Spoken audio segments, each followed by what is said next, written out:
At the end of 2020, when much of the world was already shaken by uncertainty, one brief message from Tyler Perry quietly set off another wave of headlines. 51 years old, single, and wondering what the next chapter of my life will be. No dramatic interview. No public argument. No scandal. Just a short post. Within hours, sources confirmed that he and his longtime partner, Gelila Bekele, had ended their relationship. Calmly. Respectfully. They would continue raising their son together. They remained friends. On the surface, it was the kind of separation most couples hope for. Mature, civil, dignified. But let's pause for a moment. When two highly disciplined private individuals part ways after more than a decade, without noise, without blame, what does that really tell us? Is silence always proof of peace? Or can it sometimes be the final layer of protection over years of unspoken tension? For many viewers in this stage of life, the question hits deeper. Is it possible to build an empire and still build intimacy? And if both partners are strong, independent, and accomplished, who bends when compromise becomes necessary?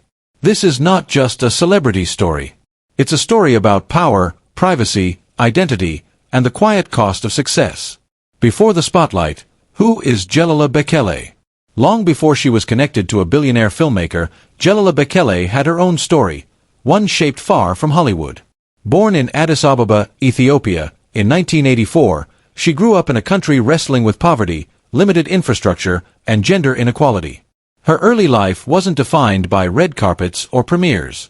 It was shaped by witnessing real hardship, villages without clean water, children walking miles for basic survival, women with limited opportunity. That environment formed her worldview early. Yes, she entered modeling and built an international career. She appeared in major fashion campaigns across Paris, Milan, and New York. But she often spoke about feeling divided, physically present in the fashion world, emotionally tied to the struggles back home. Have you ever achieved success in one area of life, yet felt a responsibility pulling you somewhere else? For Gelila, modeling was never the destination, it was a platform. She pursued education in the United States, studying social sciences and community development. Over time, her work shifted from posing in front of cameras to standing behind them. In 2015, she released the book Guzo, which means journey in Amharic, a photographic reflection on Ethiopia's culture, resilience, and challenges. It wasn't a glamorous coffee table project. It was personal. Later, she directed the documentary My Life Is Not Honey, focusing on the life of a rural Ethiopian girl navigating daily hardship. The film avoided dramatics. No exaggerated suffering. Just quiet reality. She also became involved with charity, water, helping raise funds for clean water initiatives across Africa, and worked alongside organizations advocating for girls' education and women's rights. What distinguished her approach was subtle but important. She did not present herself as a savior. She listened. She returned to communities repeatedly. She allowed people to tell their own stories. By the time she entered a relationship with Tyler Perry, she was already fully formed, intellectually independent, socially engaged, and grounded in purpose. And that raises an important question.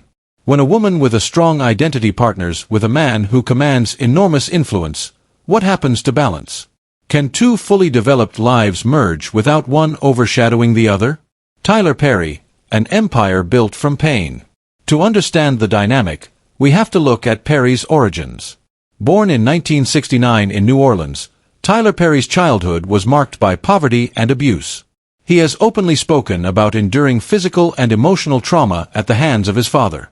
As a teenager, he legally changed his name, distancing himself from a painful past. That decision wasn't cosmetic. It was symbolic. A declaration, I choose a different future. With no financial backing and no industry connections, he began writing. His early stage plays were born from journals, deeply personal reflections about faith, family wounds, forgiveness, and survival. 4 years he failed. Empty theaters. Financial loss. At one point, he lived out of his car. But he understood something powerful. Stories about broken families and wounded communities weren't just his story, they belonged to millions. Then came the character Mabel Medea Simmons, a tough, funny, outspoken grandmother who blended humor with moral lessons. The stage plays exploded in popularity, especially within black communities. In 2005, Diary of a Mad Black Woman transitioned to film success. From there, the growth was relentless: movies, television series, distribution deals, ownership stakes. He built Tyler Perry Studios on a former military base in Atlanta, one of the largest production studios in the United States. By 2020, Forbes officially recognized him as a billionaire. But here's something worth considering. When someone survives chaos by creating absolute control, does that control ever loosen? Perry is known for owning nearly all of his content. He writes, produces, directs. He manages tightly. Professionally, it's brilliant. But in personal life, absolute control can create invisible distance. He has always guarded his privacy fiercely. Interviews about relationships are rare. Emotional vulnerability in public is minimal. So what happens when a man who built security through control partners with a woman whose identity is rooted in autonomy and service? That's not just romance. That's a meeting of philosophies. The beginning, a private love story. They reportedly met in 2007 at a concert by Prince, not at a premiere or business meeting, but as two audience members in a crowd. Their connection developed quietly. 4 years, there were no flashy appearances, no public oversharing. In an era where celebrity relationships often serve branding purposes, they chose restraint. They were first publicly seen together in 2011 at an event hosted by Steve Harvey. Even then, they maintained composure, no spectacle. Then in 2014, their son, Amon Tyler Perry, was born. For the first time, Perry openly expressed deep emotion publicly. He described fatherhood as a peace he had long searched for. He praised Gelila as the woman he wanted to have children with. To the public, they became a symbol, the self-made billionaire and the socially conscious activist building a quiet family life. But here's a question for those watching from a distance. When two accomplished people build a family, does the public narrative of perfection add pressure behind closed doors? Because perfection is heavy, and symbols are exhausting to maintain. The quiet years. Between 2015 and 2019, they largely withdrew from public appearances as a couple. No constant red carpet moments. No oversharing online. Perry focused intensely on expanding his empire, new productions, studio development, major platform deals. His workload was enormous. Gelila, meanwhile, invested time in raising their son and continuing humanitarian projects abroad. From the outside, there were no visible cracks. But sometimes stability is simply distance disguised as peace. If one partner operates within a high-pressure corporate universe while the other operates within grassroots humanitarian work, how often do those worlds truly intersect? How often do they sit at the same table, not as public figures, but as two vulnerable human beings? These are not accusations. They are realities many long-term couples understand. 2 careers. 2 callings. 1 household. At midlife, many people ask themselves difficult questions. Am I still growing? Have I lost part of myself in this structure? Is partnership strengthening me, or containing me? The breakup announcement. So when Perry posted that short Instagram message in 2020, it felt both sudden and strangely unsurprising. No accusations followed. No court battles. No public tension. They stated they would continue co-parenting. Respect remained. But let's consider something mature audiences understand well. Sometimes the most respectful breakups are the result of years of careful, internal decision-making. Not explosions, evolution. 2 people can love each other. 2 people can respect each other. 2 people can share a child. And still realize they are walking different paths. For a man who spent decades building structures of control and security, perhaps emotional freedom required solitude. For a woman devoted to community impact and personal autonomy, perhaps identity required space. The ending did not look dramatic. But endings don't have to be loud to be profound.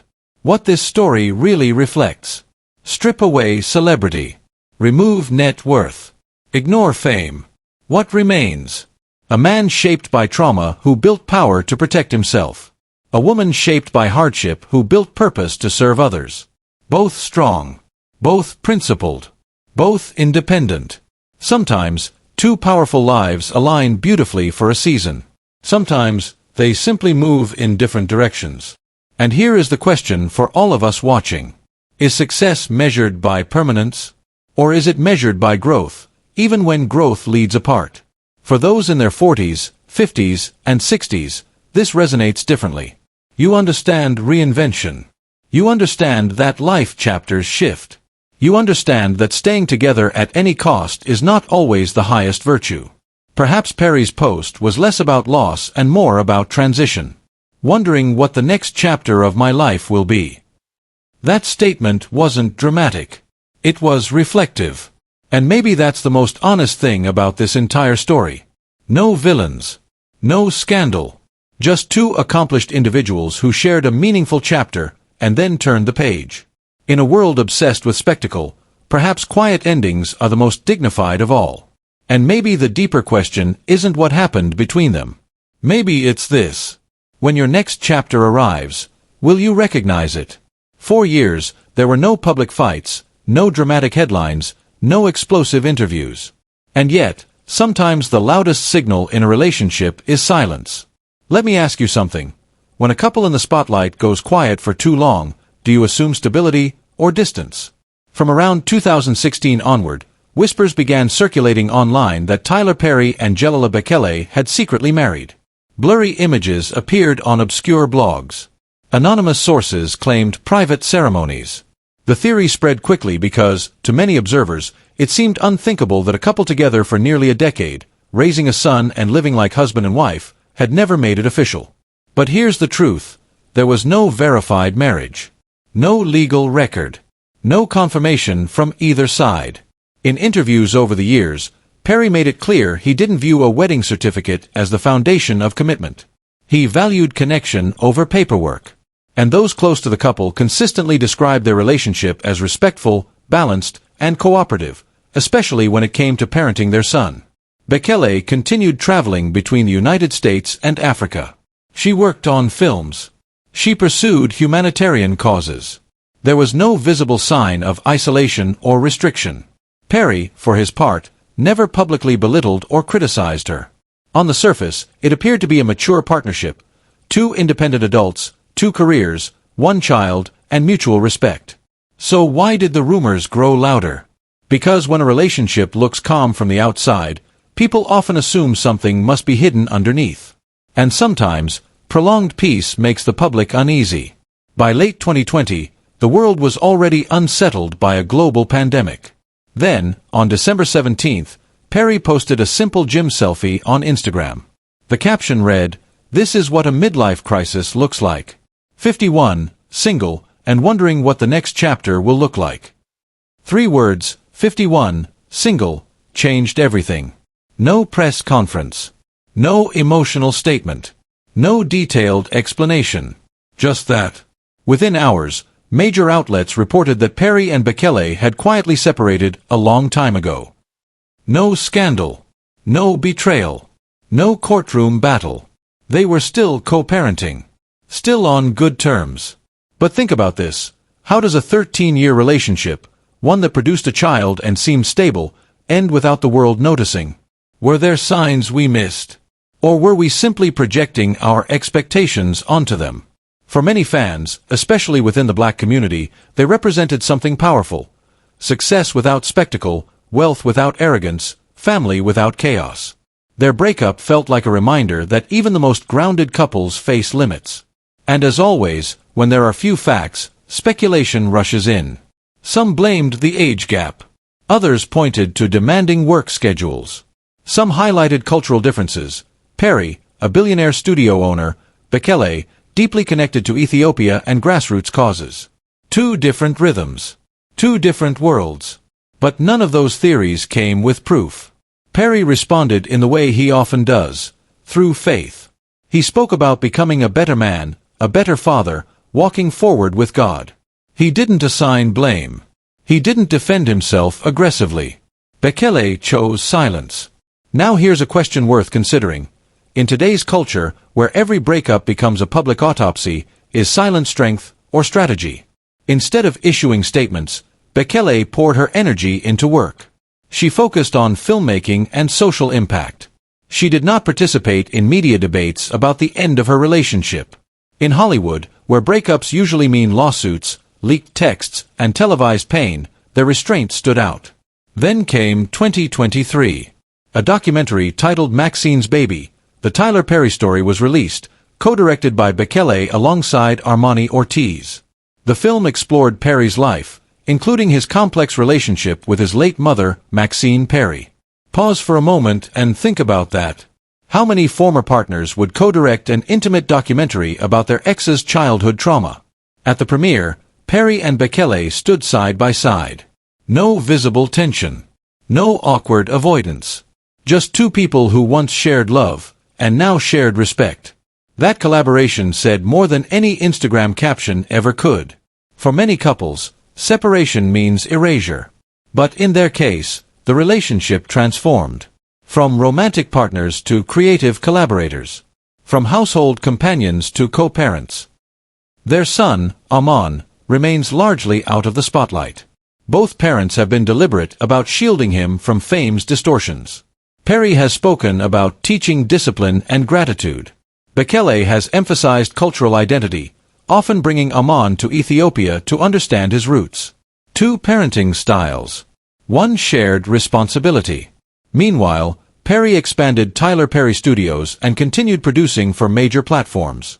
Bekele focused on her production company, Bekele Films, developing documentaries centered on African stories and women's voices.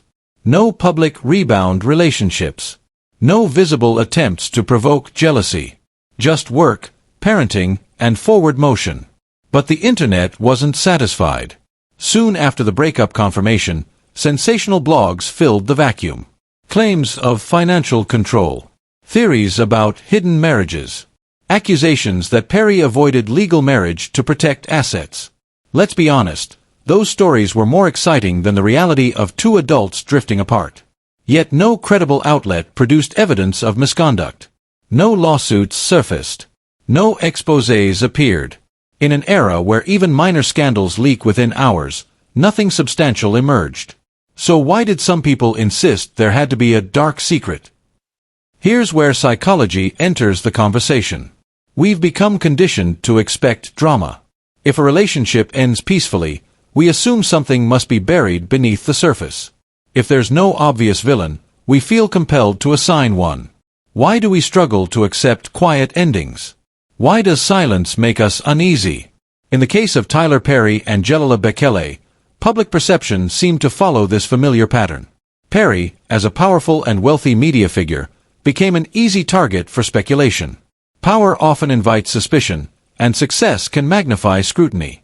Meanwhile, Bekele's silence was interpreted by some as fear or suppression rather than dignity or self-respect. But why do we equate silence with weakness? And why does privacy often provoke more curiosity than transparency? Perhaps the more meaningful question is this: what if they simply chose privacy? In an era dominated by constant updates, social media confessions, and public revelations, choosing discretion can appear unusual, even suspicious. Yet for individuals who have spent years in the spotlight, protecting personal boundaries may represent strength rather than secrecy. Could their silence reflect a conscious decision to preserve their peace? Could it signal emotional maturity instead of hidden conflict? For people in their 40s, 50s, and beyond, relationships often shift in meaning. They become less about fairy tales and more about evolution. With age comes perspective, and with perspective comes the recognition that love is not always static. Sometimes love changes form. Sometimes partnership reaches its natural limit without hatred or betrayal. Sometimes respect survives even when romance fades. Is it possible, then, that what we witnessed was not failure, but maturity? When reviewing their behavior after the split, a distinct pattern emerges. There were no public accusations, no dramatic interviews, no character assassinations. Instead, there appeared to be continued collaboration, shared parenting responsibilities, and mutual acknowledgement of each other's roles in their lives. Such actions suggest intention and emotional awareness rather than conflict. If a major scandal existed, would it realistically remain hidden for years in today's relentless media climate? Or would the truth inevitably surface in a world driven by exposure? Perhaps the more uncomfortable reality is this: not every ending requires a villain. Not every separation is born from betrayal. Sometimes two people simply grow in different directions. Yet this idea challenges a culture that feeds on outrage and sensationalism. Peaceful separations feel anticlimactic to an audience accustomed to spectacle. We are drawn to narratives of conflict because they offer clarity: heroes and villains, right and wrong, victory and defeat. But real life is rarely so simple. For those who have lived long enough to witness relationships rise, transform, and sometimes dissolve, the absence of drama can actually signal growth. Could a quiet ending represent emotional intelligence rather than emotional collapse? So what really happened between Tyler Perry and Gelila Bekele? Maybe two driven individuals built something meaningful together. Maybe they created a shared life grounded in ambition, creativity, and purpose. Maybe they raised a child with intention and care. Maybe they loved each other deeply, learning from one another through the years. And maybe, at some point, their paths simply diverged, not out of anger, but out of evolution. No explosions. No courtroom battles. No public spectacles. Just a quiet shift, shaped by time and circumstance. And perhaps that's the real story. Now consider your own perspective. When a long-term relationship ends without scandal, do you see weakness or wisdom? Do you believe every breakup hides a secret waiting to be uncovered? Or can two successful adults simply recognize that their journeys are leading them toward different destinations? In the end, their story may be neither tragedy nor fairy tale. It may instead serve as a reminder that even strong partnerships have seasons, periods of growth, transformation, and, sometimes, release. And perhaps the most powerful act two people can share is not holding on at all costs, but letting go with grace, without destroying each other in the process.